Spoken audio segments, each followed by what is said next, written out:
If you are planning on offering on a property in the Austin area, then this is a good video to watch. These are going to be the top 8 things you need to know before putting in an offer on any properties here in Austin. So let's just jump right in.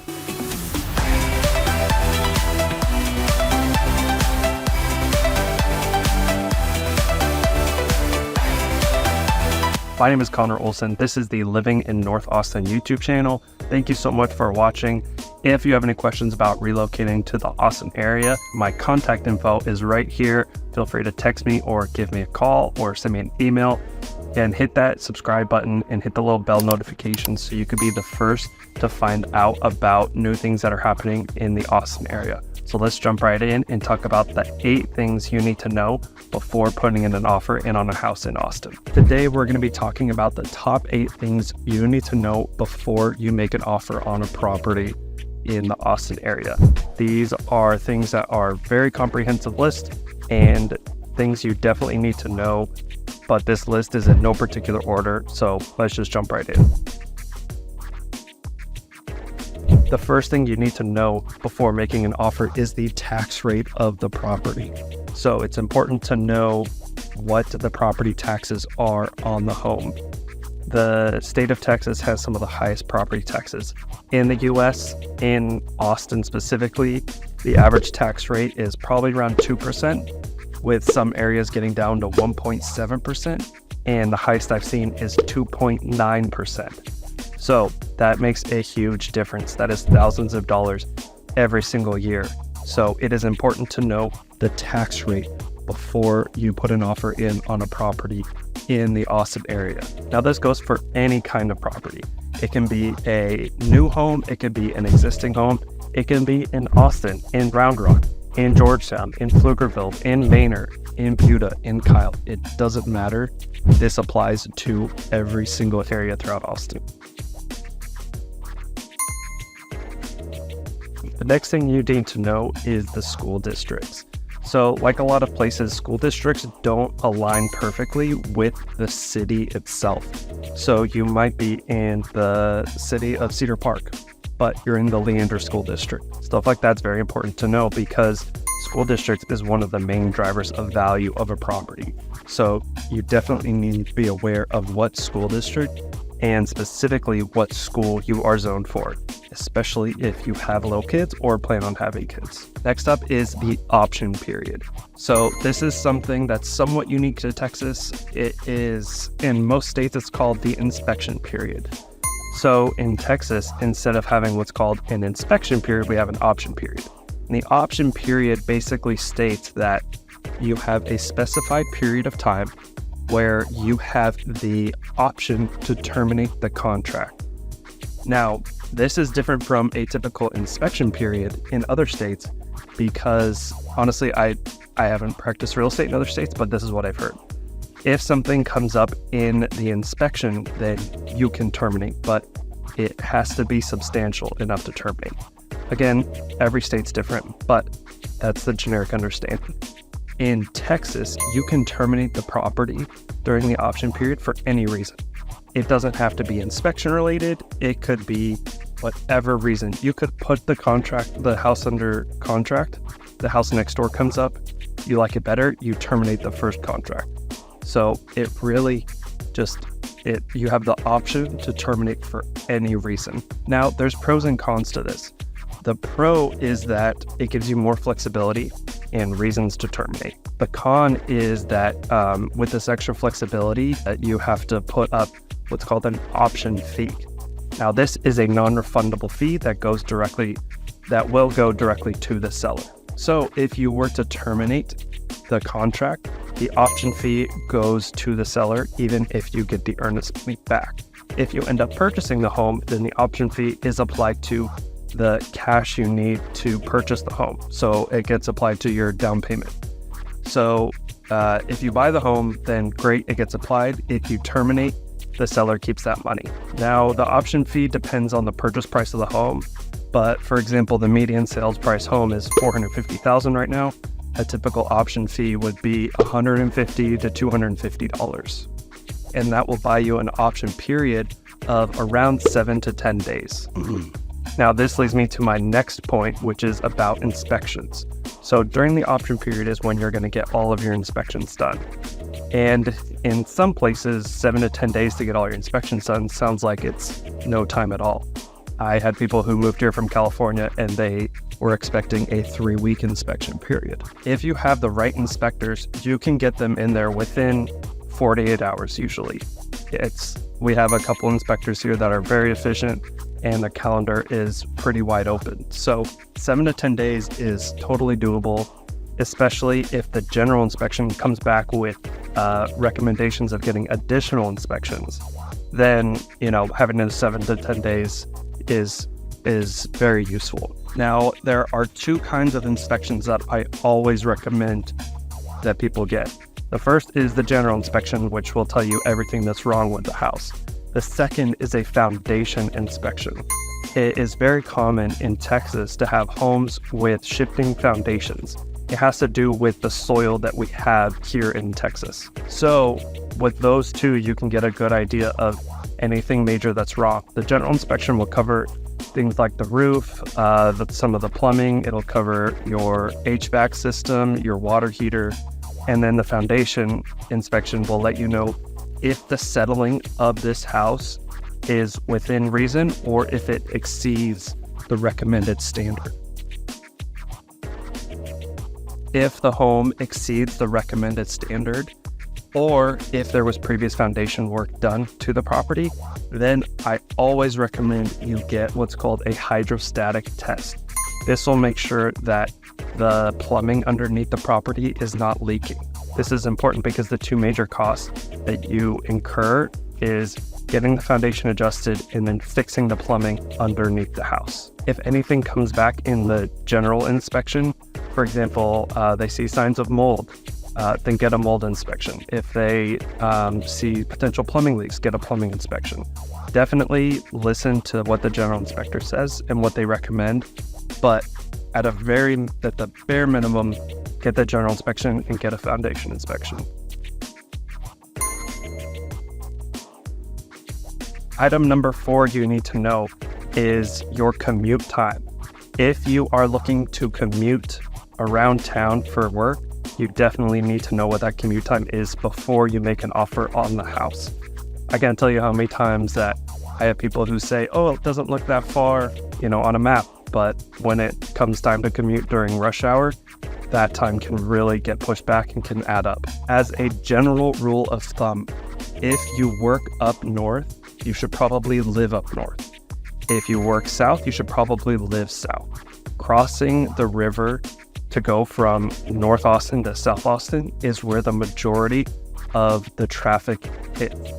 So I try to avoid crossing that during rush hour whenever possible. One of my personal favorite things is commuting against traffic. So at one point in time, I was living closer to downtown, but then I was commuting way up north. So I would, against traffic, on the rush hour, everyone's going to downtown. I was going out of downtown. And then when people were trying to get home to the suburbs, I was going back into downtown. It's just a personal thing. I like living in a really cool spot at the time. So, it depends on your personal situation, but it always makes me feel good when I can go 65 and on the other side of the road, they're going 15 miles an hour.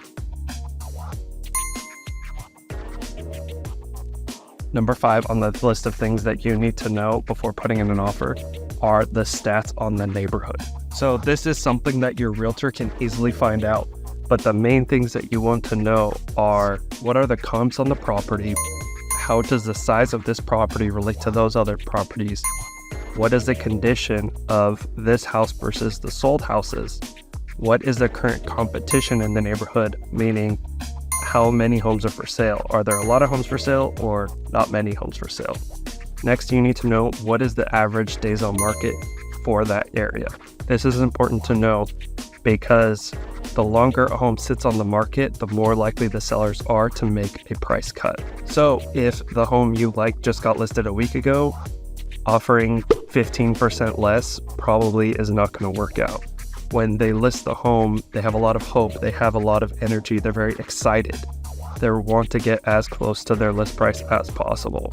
This isn't every case, but this is just most cases. If the home's been sitting for 6 months without any traffic, no one's coming by to see the home, they're more likely to want to just cut ties with it, accept a lower offer, and just move on. So you need to know what it's like in that specific neighborhood and how that relates to the general area as a whole. Whether it's the whole metro, whether it's the specific suburb, you need to know the micro of the neighborhood and the macro of the whole metro as well.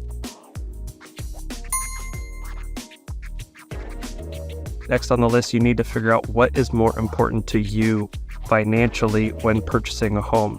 Do you want a low mortgage payment, or do you want low cash out of pocket?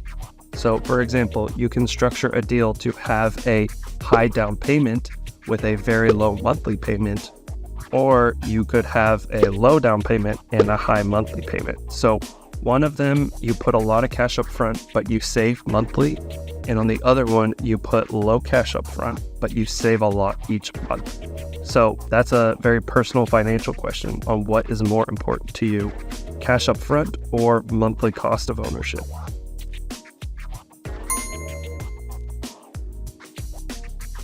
Number 7 is the condition of the property.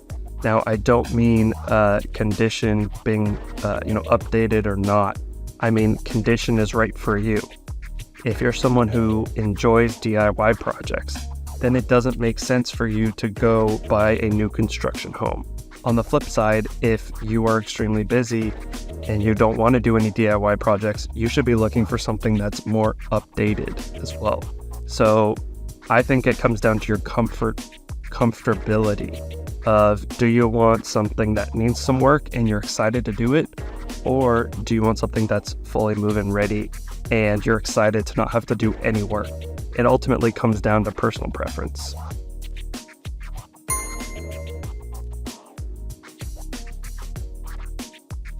Okay, tip number 8, and the tip that's going to save you the most time is what's called a requirements list.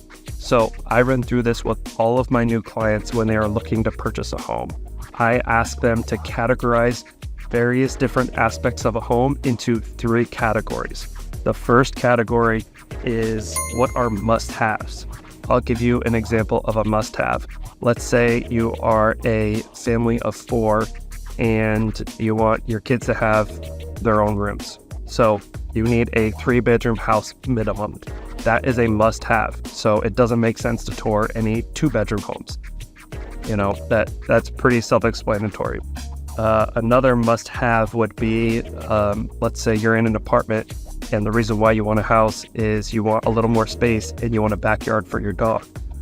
A must-have in that example would be having a nice backyard. So ultimately, it's personal preference on what is a must-have, but this is usually your rough criteria of what you're looking for in a home. The next category is nice-to-haves. So these are ones that aren't critical, but it is something that would be a huge plus if you were to get it. For example, I personally like quartz countertops. If I were to look at a home with granite countertops, it's not going to be the end of the world. I'll still, if it looks good, great. If not, I can always replace it later. It's a nice to have. It's something that I am comfortable, getting someone to replace the countertops for me. It's not that big of a deal, but it'd be great. So that's what a nice to have is. It's something that is not required, but it's a personal preference. The last category is deal breakers. This is something that if it popped up in a house, it's an automatic no. I've heard many different deal breakers of when touring homes with clients. One of them could be, let's say you have your parents coming to live with you for months at a time. Let's say they come from a different country. They are going to stay with you for 1 month every single year. Well, if your parents are older and they have trouble going up and down stairs, then a deal breaker would be, there has to be a guest bedroom on the first floor so they don't have to go up and down stairs. Another deal breaker would be a good school district, a specific school district versus another one.